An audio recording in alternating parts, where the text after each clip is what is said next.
Hello mga kaindi, magandang hapon sa inyong lahat. No, narito po si Brother Melchor Manalili para po sa ating live streaming sa araw na ito. Samahan niyo po ako sa aking paghahayag, no, patungkol doon sa aming isang araw na debate ng ating kaibigang ustad na si Bro Ali, na hindi natin alam kung ano yung kanyang dahilan kung bakit siya tumakas o umayaw para sa ating maginoong talakayan, no. So maglalay po ako about ang aming topic ay Biblia ba o Quran ang inspired at pure word of God.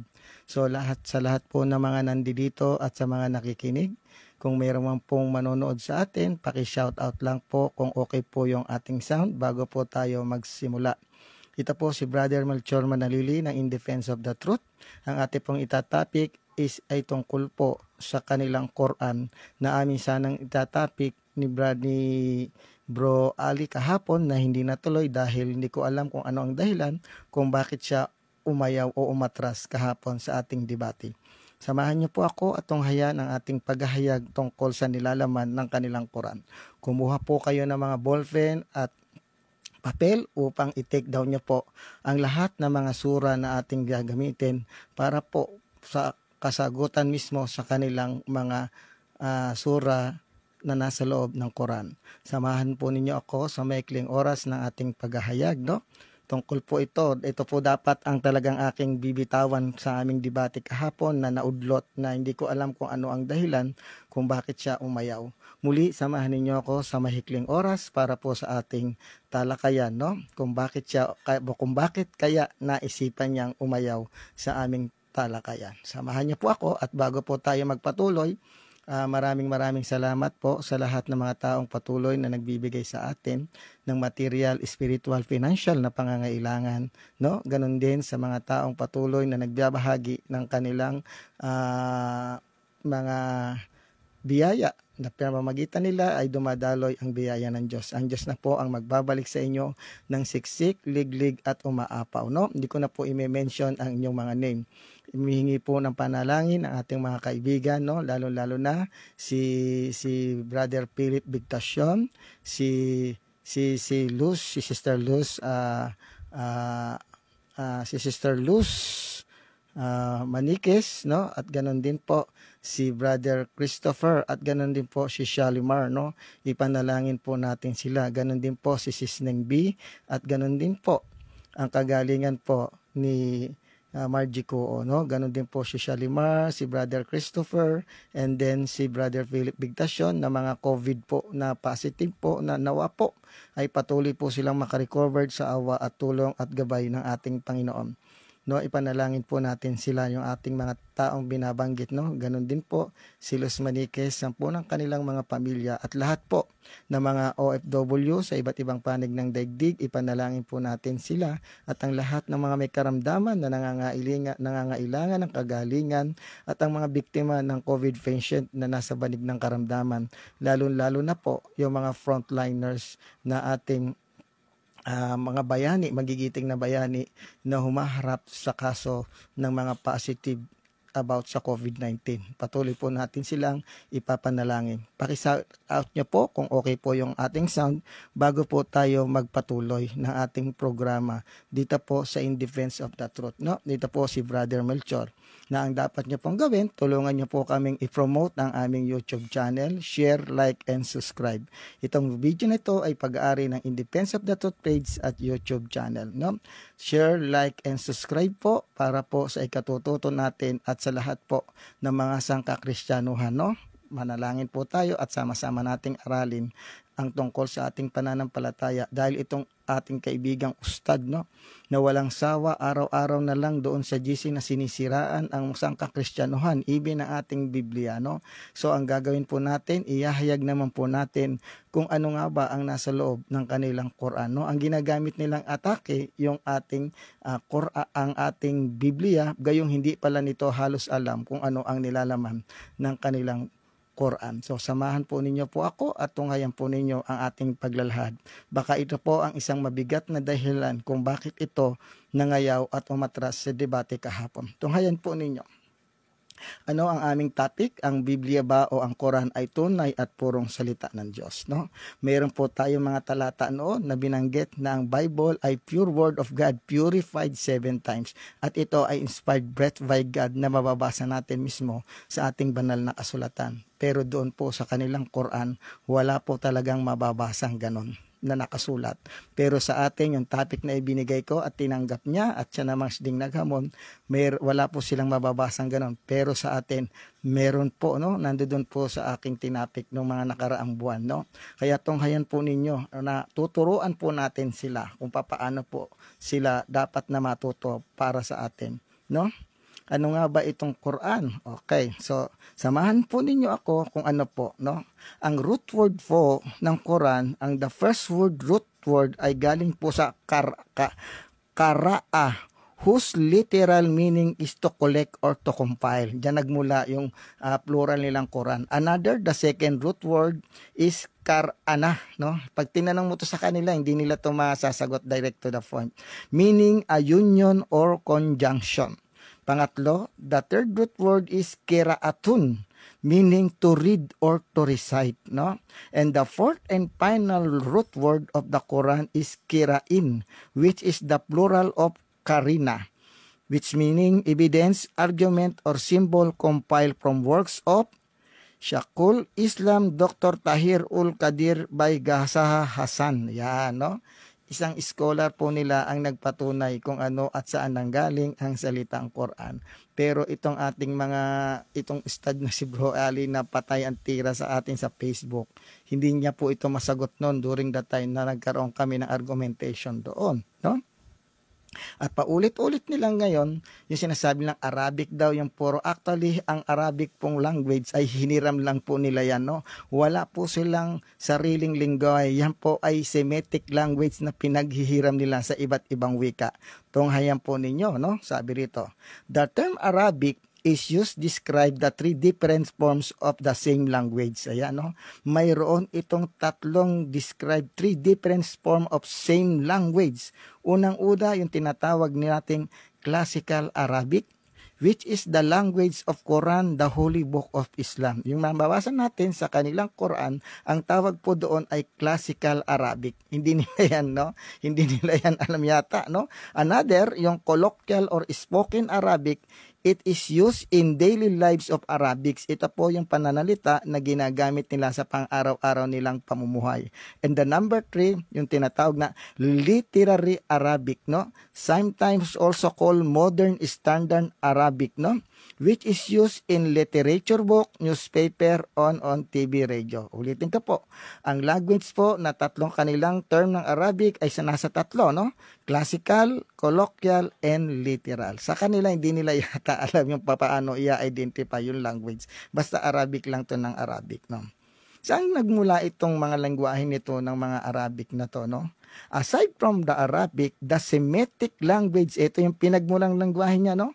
The language family includes Hebrew, Aramaic, Maltese, Amharic, Tigrinya, Tigre, Gurage, Giis, Syriaca, Akkadian, Phoenician, Punic, Ugaritic, Nabatian, Amorite, and Moabite.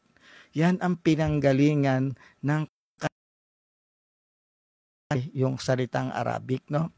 Galing yan doon sa mga binanggit ko na Semitic, no? Yun po, no? Doon po nila binaro yung ganong language, no? Ipag-pray po natin na maging maganda po yung ating signal. Medyo naghang po yung ating signal, no? Paki-shout out naman po kung okay po yung ano. Hindi ko po nakikita dito yung mga comments nyo, no? Kung meron po kayong comment, kayong nyo na lang po dito, no? Okay, so nawawala po yung ating yung ating signal, no? Ano ba itong ating kaibigan na si Ustad, no? Actually, ang totoong pong tunay na Muslim, mababait po yan. Pero po doon sa mga balik Islam, sila pa itong medyo matatapang. Tunay at purong mga Muslim, kung titingnan nyo, napakababait niyan, brothers and sisters. ang mga laman na nilalaman ng kanilang sura. At unang-una, kailan ba ito naitatag, no? Ito ay itinayo noong AD 622 sa Mecca, Arabian Peninsula. Ang founder nito ay si Muhammad. Siya ay pinanganak noong 570 at namatay noong 600. So, okay. Ayon nga po sa ating talakayan, no, ang Quran po ay pinababasa. No, wala po kayong mababasa doon na inutos nung nakausap ni Muhammad na isulat. Ang sabi, recite, no, bumasa ka, sabi sa Surat 29:4-5. Recite what has been revealed to you and of the book and pray regularly, no? Recite, bumasa, no? Ipababasa namin sa iyo, Muhammad, ang Quran upang hindi mo malimutan. So, no, nawawala po yung ating signal, no? Ipababasa, hindi sinabing ipasusulat.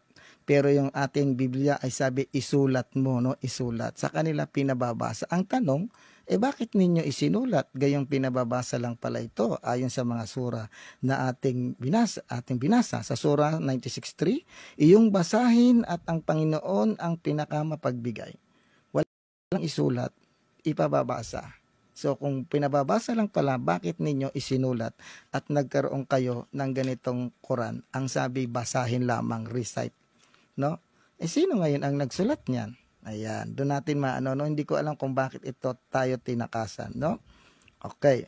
Actually, itong sabi ng ating kaibigan na si Bro Ali ay marami raw salungatan ang ating Biblia, no? Kung talagang totoo siyang ay dapat po na wag po siyang tumakbo at wag po siyang na tayong takasan, no? So ito po, akin pong iyahayag, no, tungkol sa kanilang Quran, no? Bakit? No, lagi tayong pinagbibintangan na ito daw ang ating mga Quran ay kung ano-ano raw ang nakalagay sa loob. Ay itong ating Biblia ay kung ano-ano raw ang mga nakalagay sa loob, no? Okay. Unang-una, ito po, pansinin ninyo kung sa kanila, no? Sabi dito, no? May pinalitan, no? Mayroon doon, ayon mismo sa kanilang Quran, may talata na pinalitan. Sabi nila, wala daw pinalitan yan. Meron. Ito po. Kung inyong babasahin ang Surah chapter 2 verse 106, no?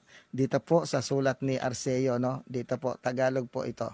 Ang sabi rito, walang anumang aya, talata ng Quran o kapayagan ang aming sinusugan o inayaang makalimutan na hindi namin pinalitan ng isa ring aya na higit na mainam o katumbas nito. Surah 2:106. Mayroon palang pinalitan, no? Itanong mo sa kanila kung ano yung pinalitan ayon doon sa Surah 2:106. Yan ang mga gagamitin sana natin sa kanila kung papaano to sasagutin ni Ustad Ali, no? Kaya lang tinakbuhan tayo, oh. Another sa Surah 16:101, sabi rito, no? Kay Arceo po, ito po yung aking binabasa, ito po, no? Ito po yung aking ginagamit. Sabi rito,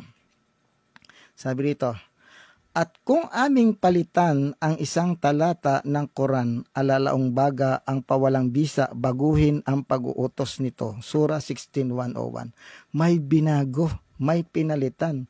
Kung papaano pinagbibintangan ang ating Biblia na marami raw pinalitan, may binago, baka yata hindi ito nababasa ng ating kaibigang si Ustad Ali, no? Itong mga sura na aking inihayag, i-take down notes niyo po. Magagamit niyo po ito para pang counter doon sa Biblia na marami raw pinalitan, marami naman yan. Tanungin mo, hindi naman nila alam kung ano yung pinalitan. Pero dito napakaliwanag, no, sa Surah 2:106, no? Sabi ni Graham, walang anumang aya, talata ng Quran o kapahayagan ang aming sinusugan o hinayaang makalimutan na hindi namin pinalitan ng isa ring aya na higit na mainam o katumbas nito. Surah 2:106. May pinalitan ayon mismo sa kanilang Quran. Sa Surah 16:101, ito pa, uulitin po natin. At kung aming palitan ang isang talata ng Quran, alaalaong baga ang walang bisa, baguhin ang pag-uutos ni Torah. Nito, Surah 16:101. So napakalinaw, hindi yata ito nababasa ng ating kaibigang si Bro Ali. Ang ginawa nito, nagribat doon sa kanyang Facebook at paulit-ulit na sinisiraan tayo dong mga Kristiyano, no? Kung talagang tunay itong kanyang pinaninindigan, bakit niya po tayo tinakasan sa Maginoong talakayan, no? Okay. Ano pa ang sinasabi ng kanilang banal na Quran? Sulat niyo po ito, magagamit niyo to, no? Ayon sa Quran, ito sa Surah 25:4-5, ito mababasa, napakatibay na gamitin to. Sila na hindi sumasampalataya ay nagsasabi, ito ang Quran ay walang iba kung hindi kasinungalingan na kinatha niya ni Muhammad, at ang iba pang tao ay tumulong sa kanya sa paggawa nito. Datapwat sila'y nakagawa ng kawalang katarungan at isang kabulaanan, at sila'y nagsabi, mga alamat, kwento lamang ng sinaunang tao na lumipas na kanyang isinulat, at ang mga ito ay idinikta lamang sa kanya sa umaga at sa hapon. So umaamin yung kanilang Quran na ganun pala si Muhammad po ang gumawa nito kasama ng kanyang mga kasamaan, at pinaghalo-halong kasinungalingan na kinatha niya. Ayon yan sa Quran nila na mababasa ganyan. No, hindi yata nila to nababasa, no? Tapos banat ng banat sa ating Biblia na yung laman pala ng kanilang Quran ay mayroong ganitong content. Sa Surah 21:5, ito pa ang ating mababasa. Datapwat sila ay nagsabi, ang mga kapahayagang ito, ang Quran na pinadala kay Muhammad ay mga pinaghalo-halo lamang na panaginip ng kasinungalingan. Kinatha lamang niya ito, hindi siya ay isang makata. Surah 21:5. No? Dito niyo po yan mababasa sa sulat ni Arcerio, no? Ito po ay galing sa Darussalam na ibinigay sa akin, no, ng asang mabait na kaibigan, no? Ito po, hindi ko po yun iniimbento. Ayan, no? Ayan po, no? Totoo po ito, no? So dito natin makikita, siguro ito ang magiging dahilan niya kung bakit niya tayo tinakasang kahapon. Hindi, tatanong ko sa kanya kung ang nakasulat ba na ito ay salita ba to o tunay na sinasabi totoo ito. Pag sinabi niyang hindi, lalabas na hindi totoo yung Quran. Pag sinabi niyang totoo, lalabas na totoong kasinungalingan nga na kinatha ito. Yan, wala siyang tatakbuhan doon, no? Kaya nga ako, sa totoo lang, gustong-gusto ko ang aking mga kaibigang Muslim na maka-discussion ko ito, lalo-lalo na yung mga ustad na naninira sa simbahang Katoliko at sa Sangkakristyanuhan sa mga ginoong talakayan, no? Hindi po tayo nakikipag-away sa kanila. Discussion lang po para sa mabuti at maayos na talakayan. Okay, no? Dito natin makikita na itong Quran nila ay mayroong mga contradiction. So ito ang sabi, no? Itong sabi. Basahin natin. May contradiction yan, no? Basahin natin. Para po, buksan niyo po, ito po yung surah. Basahin natin, no? Okay, sandali. Hanapin natin dito. Binubuksan ko lang po. Basahin natin. Na mayroong salungatan talaga na mababasa doon, letra, na mayroong contradiction, no? Na ang sabi nila ay ito raw Biblia natin ay may contradiction. Wala pong contradiction ang ating Biblia. Kinakailangan lang po tayo mag-aral ng tinatawag nating literature, no?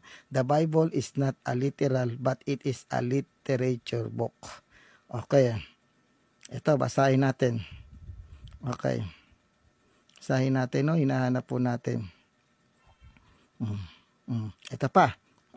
Sa surah, basahin natin. Sabi dito, sa surah 482. Sinasaalang-alang pinag-isipan ng mabuti ang Quran kung ito ay nagmula sa iba, maliban pa kay Allah. Katotohanan sila ay makakatagpo rito ng maraming salungatan.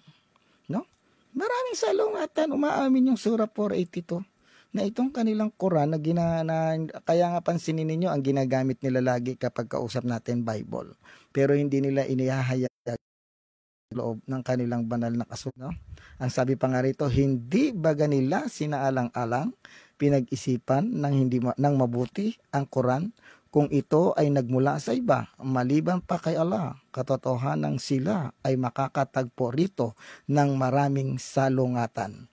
Surah 482. Tapos bintang ng bintang sa ating Bible na mayroon daw contradiction. Pero sa kanila letra por letra na mababasa na dito ay So nawawala po yung ating sound. Pasensya na po kayo, no? At saka yung ating signal, no? Sabi nga, no, dito ay makakatagpo sila ng maraming salungatan.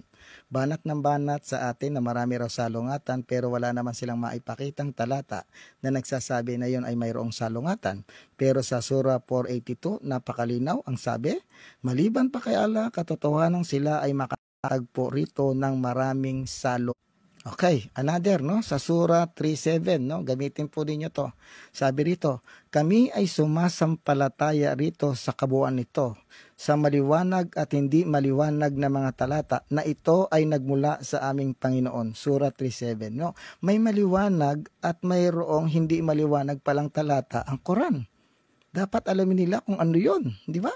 Kami ay sumasampalataya rito sa kabuuan nito, sa no, nakita din nyo, ulitin natin, no? Kami ay sumasampalataya rito sa kabuuan nito, sa maliwanag at hindi maliwanag na mga talata na ito ay nagmula sa aming Panginoon. Surah 3:7. May maliwanag at hindi maliwanag na talata. Another, Surah 77:4, no? Dito sa Tagalog ni Arceo. At ako, Allah, ay nanunumpa sa talata na nagbubuklod sa wasto at so may mali pala at mayroong wasto. Sabi dito, at ako, Allah, ay nanunumpa sa mga talata ng Quran na nagbubuklod sa wasto at mali. Surah 77:4. Ano yung wasto at ano yung mali na talata at ano yung pinalitan na kanilang ibinago? Dito natin makikita ang katotohanan na hindi nila yata ito binabasa. Atake ng atake ating mga kaibigang Muslim, pero ang so doon natin makikita, no, na itong ating mga kaibigan na banat ng banat, no, ang ayon sa Quran, maraming contradiction na dito ay makakatagpo o maraming salungatan. May talata na malinaw at hindi malinaw, maliwanag at hindi maliwanag. Mayroong talata na mali at wasto. So bakit ito hindi nila ginagamit? Siguro ito ang magiging dahilan kung bakit tumakbo itong ating kaibigan kahapon.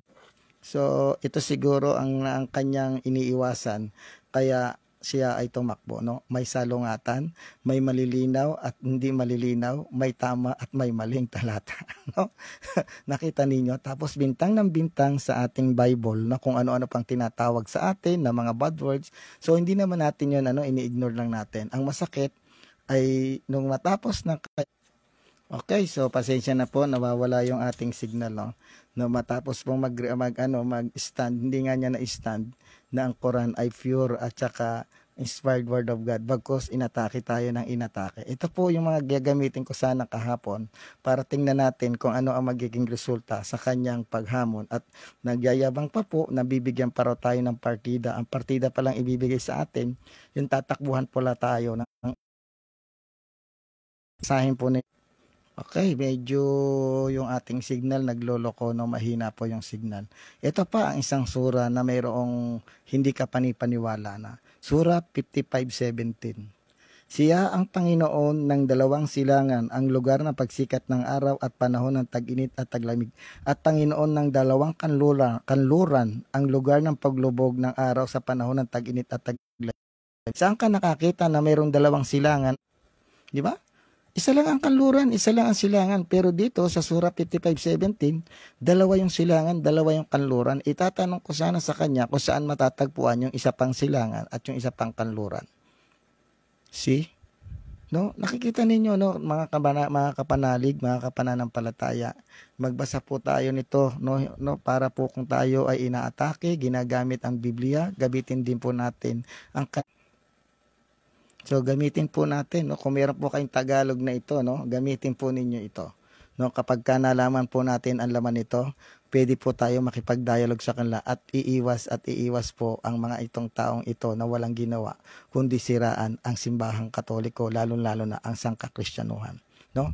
Tinanong mo, ang sabi nila kung sino yung ala nila. Ito po kung sino yung ala nila ayon sa Surah 53:49. Babasahin natin, no? Sabi dito, hindi nila alam kung sino yung ala nila. Sa 53:50 na, no? 53:49, ito ang sabi. At si Allah, no? At siya Allah, ang Panginoon ng Sirius, ang malaking bituin na sinasamba ng mga paganong Arabo. Yan ang tunay na ala nila, no? Sa Surah 53, no? Sa Surah 53:49, sino si Allah? Sabi, At siya, Allah, ang Panginoon ng Sirius, yung malaking bituin to, Sirius. Ang malaking bituin na sinasamba ng mga paganong Arabo. Kaya nga tingnan nyo yung kanilang simbahan, merong malaking bituin na nandoon at buwan. No, magbasa tayo, malalaman nila ito po ang ating gagamitin pang counter laban po doon paninira nila sa ating banal na kasulatan. Kaya nandito po tayo upang ihayag, no, kung papaano lang sinisiraan ang ating Biblia. Nandito po hindi para siraan ang kanilang Quran, kung hindi ipaalam sa kanila na mayroong mga ganitong babasahin na nasa loob ng kanilang Quran na hindi yata nila ito nababasa. Nandito po tayo hindi para siraan sila, kung hindi para po basahin ang nilalaman ng Quran nila, no, na hindi yata nila binabasa itong mga to. Ano sabi? Ang ala nila ay ang malaki, no? Sabi dito, no? At si Allah ang Panginoon ng Sirius, ang malaking bituin na sinasamba ng paganong Arabo. Yan ang mapapagkakilanlan sa ala nila ayon sa Surah 53:49. Ito naman ang sabi sa 85:1. Basahin natin. Si Allah, no, ay nanunumpa sa kalangitan na kinaroroonan ng mga malalaking bituin.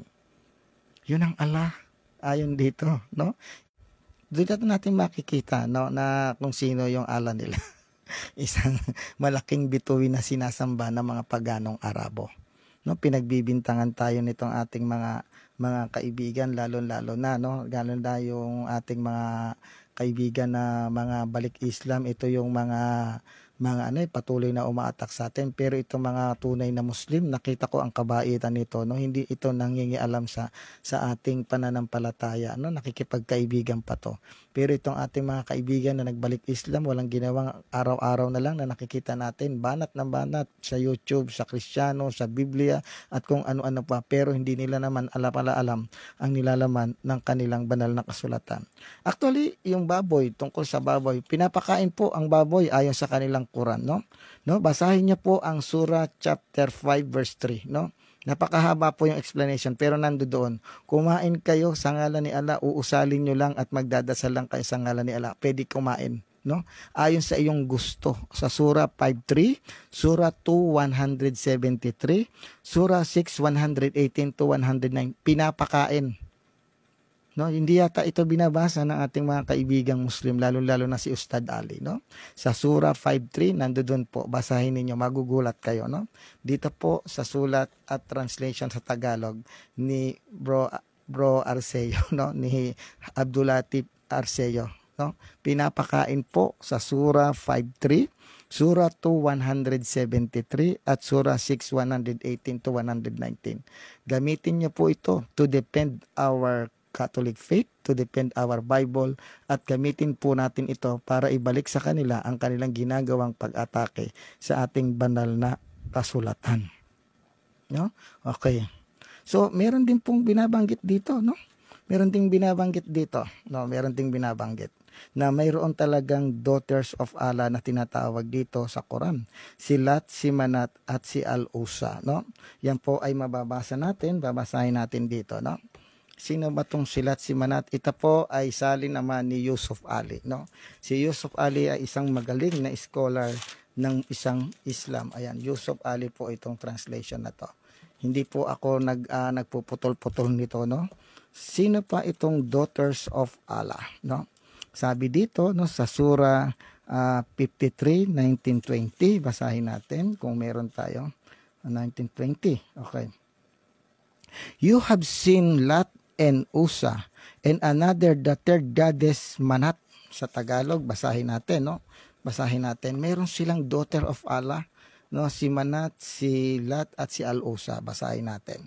Yan po ang kanilang, hindi yata nila ito sinisiwalat, no? Tayo po ang maghahayag nito. Sa Surah 53, 19-20. Basahin natin. Basahin natin, no? Ito yung mga gagamitin ko eh. Kaya siguro, sabi ko, nakita na ba ninyo ang Lat at ang Usa, dalawang Diyos-Diyosan ng mga paganong Arabo, at ang Manat, ang iba pang Diyos-Diyosan ng mga paganong Arabo, ang pangatlo. That is the pagan goddess ng mga pagan Arab, na si Lat, si Manat, at Al-Usa, na nandoon yun sa loob ng kanilang Kaaba o yung black stone, no? Sabi dito, no? Sabi dito sa Encyclopedia of World Mythology and Legend, Volume 1, page 611, sabi, the daughters of Allah, these three goddesses were called Al-Lat, Al-Manat, and Al-Usa. The daughters of Allah and the sun goddess were view of the high goddess, that is, they were view of being all the top of pantheon of Arabian deities. Along with Allah, however, the worship and has of lesser goddess daughters of Allah. Encyclopedia of World Mythology and Legend, Volume 1, page 611. Dito natin nakikita na nandun doon si Lat, si Manat, si Al-Usa, na ayon doon sa encyclopedia, that is called the daughters of Allah. No, banat ng banat sa atin, sa mga ribulto ni Mama Mary, sa ribulto ni Jesucristo, meron pala kayong goddesses na si Lat, si Manat, si Al-Usa na daughters of Allah. Okay, ano pa? Dito basahin natin, no? Doon sa ano, no?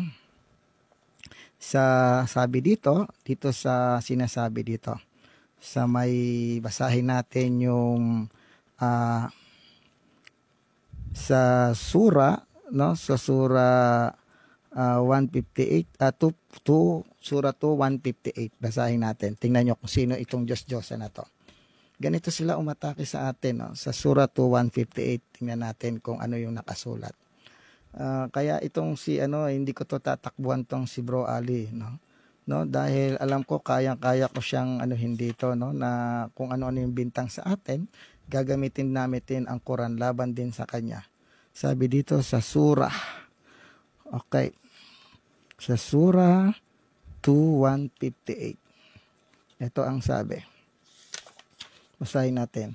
Pagmasdan katotohanan ang As-Safa at Al-Marwa, dalawang bundok sa Makkah, ay ilan o bahagi sa mga tanda ng relihiyon ni Allah. May tanda ang relihiyon ni Allah.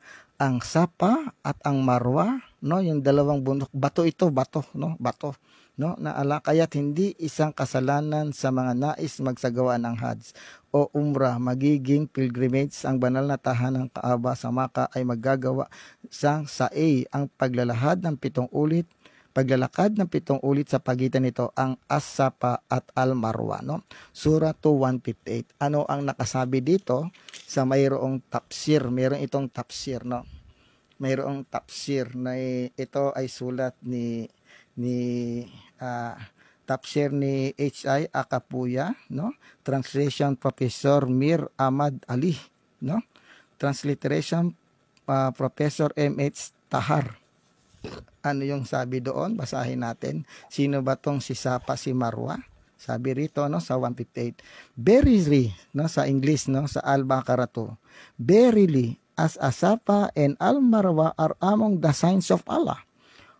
Whoever therefore makes a pilgrimage to the house of performs Umrah, there shall be no blame on him in the goes around them both, and whoever of his own record does good, verily Allah is grateful and knowing.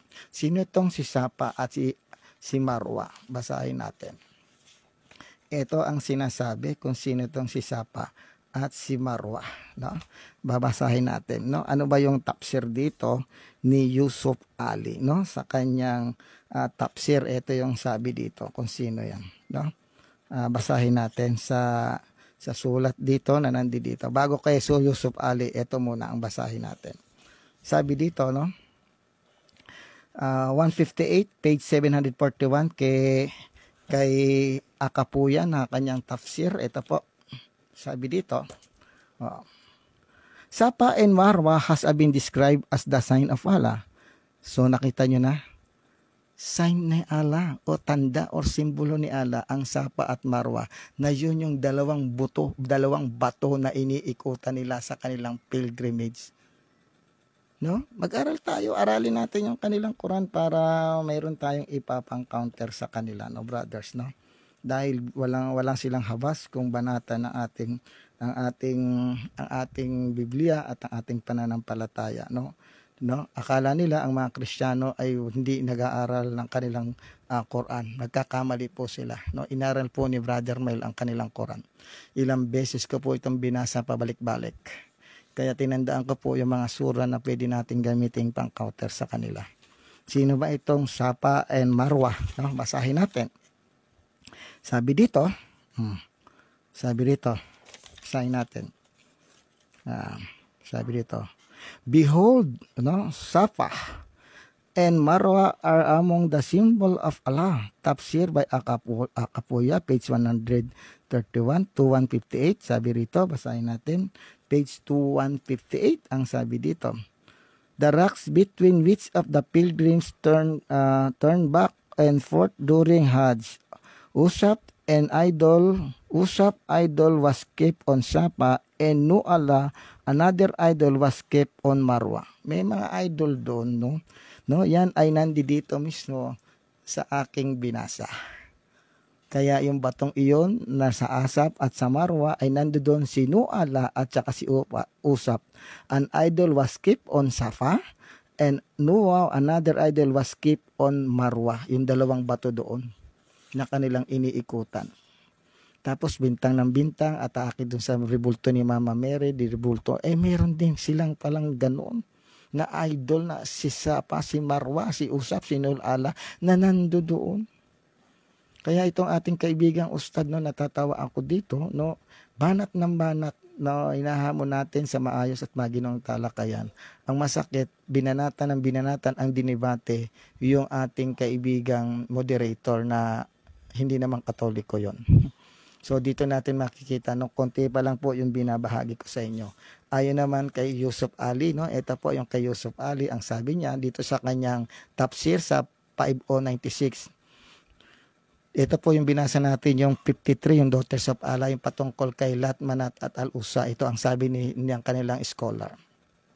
To show Allah in human shape or imagine sons or daughters of Allah as if Allah were flesh was in any case of derogation from the supreme glory of Allah, high above all creatures, even if the human shape were invested with great beauty and majesty as in the Greek pantheon. But when we consider in what low opinion pagan Arab held the female sex, it was particularly degrading its show Allah or so-called daughters of Allah, no? In female shape, no? Kaya kung titingnan nyo yung doon sa Kaaba nila, meron dong female shape na yung organ ng babae na hinahalikan nila yung puti doon, no? Female shape yun ng parang hugis organ ng babae, no? Ayon yun dito sa ating binasang tafsir ni Yusuf Ali. Kaya itong ating kaibigan na to na banat ng banat, walang ginawa doon sa Debaters Con, kung ano-anong mga bantang, kung ano-anong tinatararatang sa ating mga Kristiyano, no?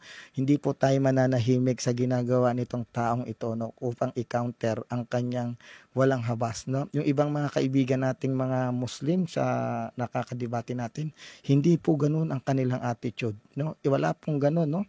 Marami pong kaibigan si Brother Mel na mga Muslim, lalo-lalo na yung mga kaibigan natin na si Indasan, si Knight Marino, no? Si Noridin Makapundag, no?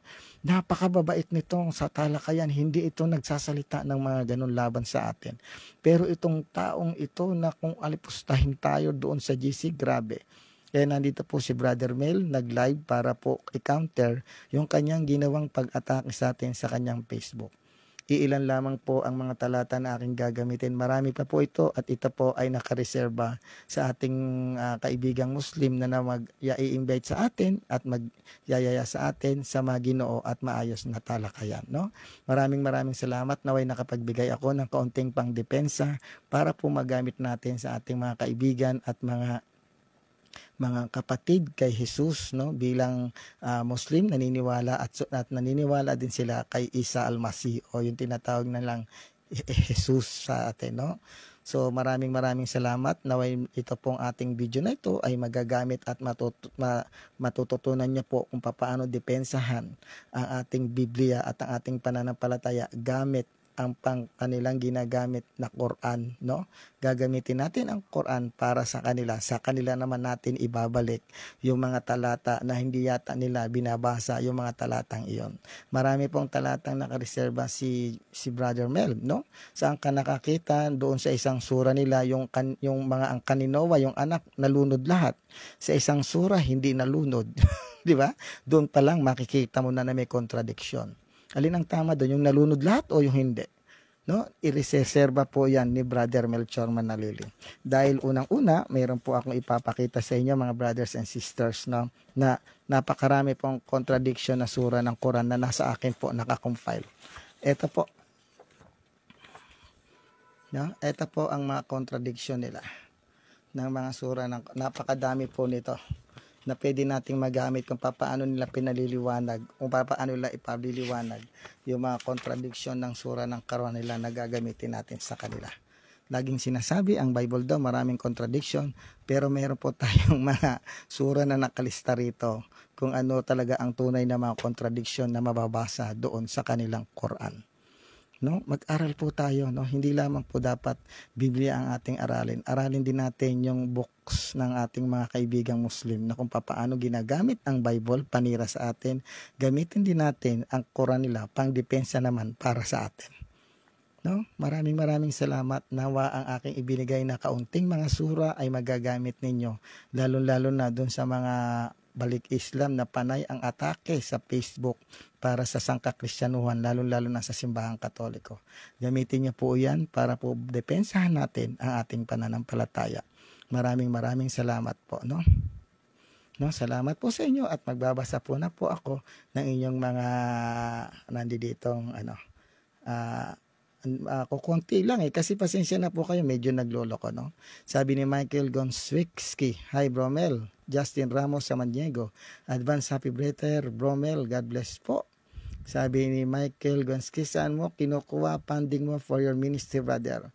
Michael Gonzwickski, no? May mga cheerful giver na taong tumutulong sa atin, no? Hindi po namin mini-mention dito yung mga taong iyon, no? Sila po ang tumutulong sa atin para po patuloy tayo makapag-ministry, makabili tayo ng pang-load, no? Hindi po namin ibinabang. Sila po kung bakit tayo nagpapatuloy ay dahil sa kanila, no? Dahil si Brother Mel, nag-full-time na po ako dito. Kaya lang po ako madalang mag-live. Unang-una yung signal po natin ay hindi po talaga consistent sa lugar na to, no? So maraming salamat.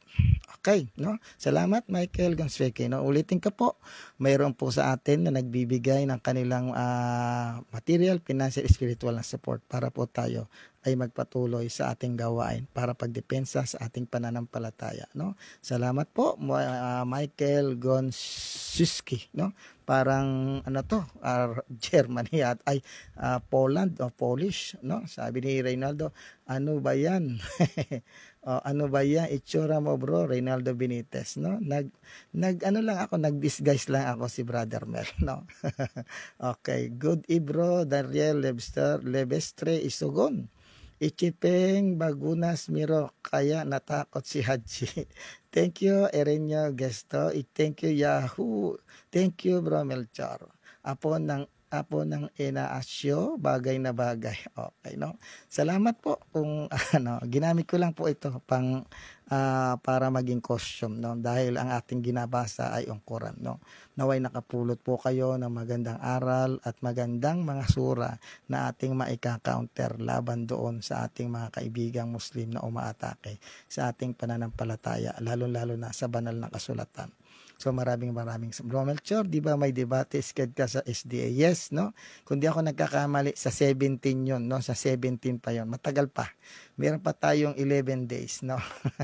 So salamat sa inyo, lalo-lalo na yung mga taong patuloy na nagbibigay sa atin ng material, spiritual, financial na pangangailangan. Kung hindi dahil sa inyo, hindi tayo magpapatuloy. Nawa, tulungan po ninyo ako na mapataas po natin ang ating mga subscriber. Sabihin niyo po sa inyong mga kamag-anak, mag-subscribe po sa atin at tulungan din natin makapalaki yung mga Katoliko na mayroong kanilang mga mga mga ano yun, channel na makapag-live na rin sila. Hayaan niyo po, baka sa katapusan ng January ay babalik na tayo sa YouTube. Doon na tayo magla-live, no? Malilit na po yung ating penalty, hindi punishment, penalty sa ating YouTube channel. No, by katapusan siguro, nandoon na tayo, live na tayo sa ating YouTube channel. So maraming salamat muli. Umihingi po kami ng panalangin na ipagdasal natin si Philip Bigtasyon, si Christopher at si Shalimar, no? Ganon din po si Luz Maniquez, ganon din po si Patasni, no? Si Christina Patasni, at ganon din po si sino ba to na medyo nakalimutan ko, si Margie Kuo, no, na ang patuloy nilang kagalingan ay igawad sa kanila ating Panginoon. Ganon din sa lahat ng mga tao na nangangailangan ng panalangin, lalo na po yung mga pamilya nila na yumao na nasa kabilang buhay. Hindi lamang po yung ating mga kapanalig at kapananampalataya ang ating ipapanalangin. Ipanalangin din natin yung ating mga separated brethren.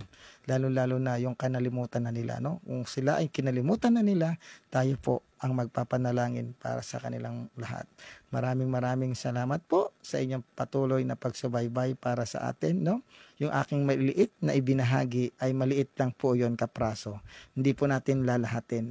Naka-prepare po yon at naka-reserve po yon para sa ating mga kaibigang Muslim na handa po tayong i-challenge para sa ating pananampalatayang Kristiyano. Haharap po si Brother Melchor sa maginoo at maayos na talakayan between Quran and the Bible. Maraming salamat po. Maraming salamat po. Muli, maraming salamat sa inyong lahat na patuloy na sumusuporta sa ating YouTube channel. God bless us all. Mabuhay po tayong lahat sa ngalan ng Ama, ng Anak at ng Diyos Espiritu Santo. Amen. Maraming salamat po, no? Shalom alaikum. Shukran, alhamdulillah. Allahu Akbar. Salamat sa inyong lahat. God bless us all. Viva Iglesia Katolika. Ave Maria, Gracia Plena. Amen.